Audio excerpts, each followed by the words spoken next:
Hello and welcome to a explosive video in the world of Monster Hunter. Today I'm looking at all of the Lightbreak Gun builds that I've been able to update through the Very Angry Variants patch. Now, a lot of these builds are going to be similar and do use the meta as a skeleton, but there are some that are just purely different, as well as other cheeky little things that I have found which don't appear to be on the meta list for some very odd reason. Now, one of the main reasons I have done what I have done with Lightbreak Gun is simply because the feature for me personally of Lightbreak Gun is rapid fire. So if you're not using rapid fire, then you might as well just use heavy bowgun. At least that's my opinion. So I have mainly tried to focus around rapid fire. Apart from the sticky Lightbreak Gun build that is meant to be a sticky 3, which obviously isn't rapid fire. The only reason I'm using rapid fire in the footage is because I took the wrong item loadout, which was for sticky 2 rapid fire rather than my sticky 3 spam the living crap out of something. So let's actually go over some of my Lightbreak Gun builds. Up first we have the Safi Elemental Shot, which is going to cover all of the elemental Lightbreak Gun builds. Now, annoyingly, with the Brachy and Furious Rajang update, not much, if anything, has changed for elemental Lightbreak Gun. The best option is still 5-piece Safi. However, I have done something a little bit different over the meta. Rather than using flat-out elemental augments, I've got an affinity and a defense in there. And one of my awakenings, rather than using recoil on some of the builds, particularly with Aquashot, I have gone for affinity.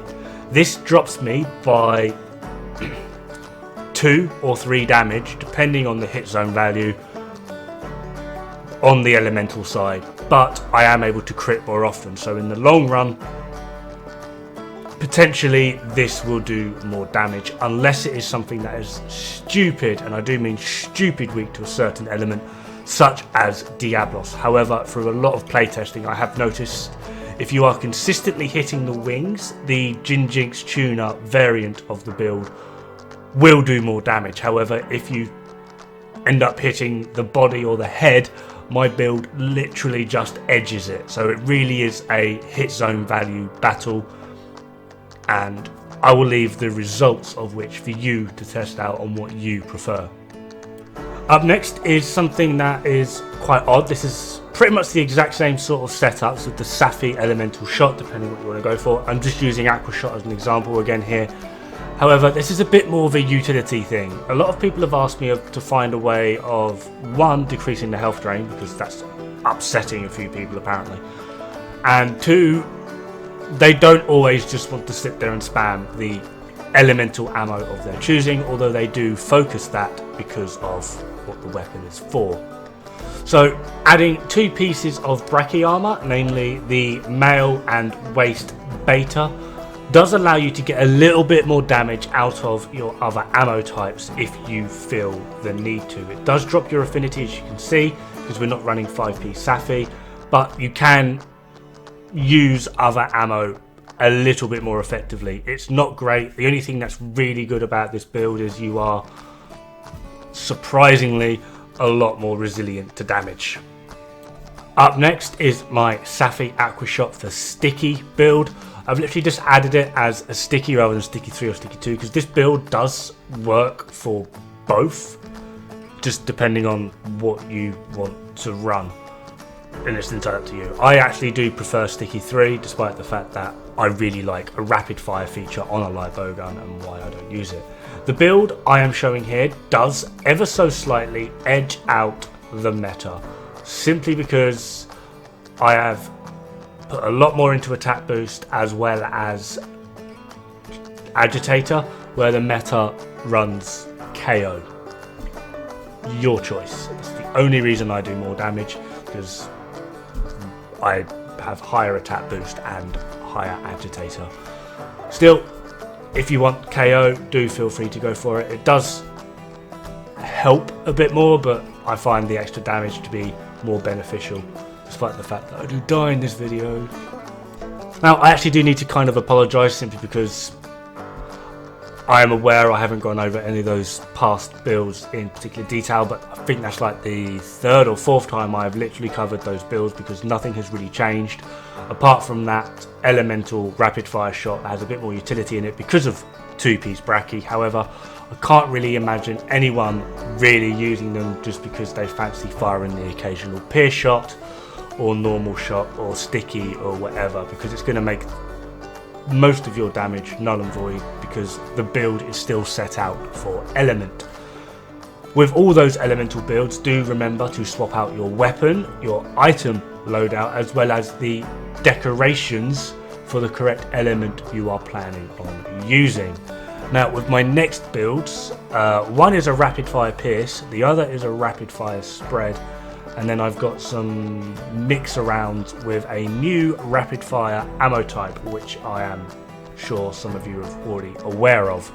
Now with this rapid fire pierce, all testing I have done so far shows, or quite clearly states, that it will outdamage the meta pierce for 2 and 3. Let's have a look. So for this, we are using the Blackwing Bowgun 2, and we're capping it out on full attack. 3 attack augments, the customization is going to be full attack, and there's going to be 1 defense augment because there's nothing else to put in there. Safi Crested Count with a release vitality and 2 attack. Don't forget to put the pierce decoration in the weapon. Brachydium Male Beta with release vitality, tenderizer, attack. Safi Van Braces with critical vitality, tenderizer, resentment. Brachydium Folds with pierce attack. Safi Crested Boots with challenger, resentment, attack. And don't forget that razor sharp charm. Now pretty much on average this build will hit 33 damage at max, where the meta pierce 3 hits 39, which basically means that second bullet needs to make up 6 damage, and then you've got your third bullet in the rapid fire as well. So overall, yeah, this is rinsing pretty much everything that I've thrown at it, and it is quite hilarious. Up next for spread, this is a Soulfire Rasp Ruin, and admittedly I do need to do a lot more playtesting with this, but it does seem that you can quite easily outdamage the meta Lightbreak Gun for spread 3. Downside to this is you are in the monster's face for a lot longer than you potentially should be, and obviously Lightbreak Gun get hurt a lot. Anyway, Soulfire Rasp Ruin with critical tenderizer, attack, attack, defense augment. Safi Helmet with release vitality, attack, attack. Brachydium Male with release vitality, tenderizer, attack. Safi Van Braces with spread, tenderizer, resentment. Brachydium Folds with challenger, attack. And then Safi Boots with spread, resentment, expert. Don't forget to add in a lovely razor sharp charm just in case you get spare shots. Now with both of the builds that I have just shown, that I use for reload mods on both of those builds. That's because I don't like evading reload. It gets me killed more than anything, and the stamina consumption is frigging absurd. So play around with it and see what you like and how you wish to play. That's just what I use.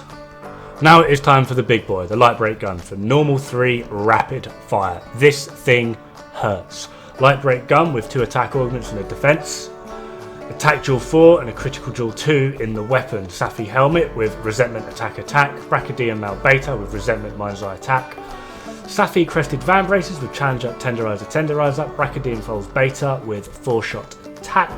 And Safi Crested Boots Beta with 4-shot tenderizer, expert. And we're going to be running the Awakening Charm because this thing wrecks, and only with a 2-round magazine it's pointless running spare shot. But just in case, press pause now. This thing is redundant. Anyway, thank you very much for watching. Have fun, good luck, and don't die. It's bad for the health.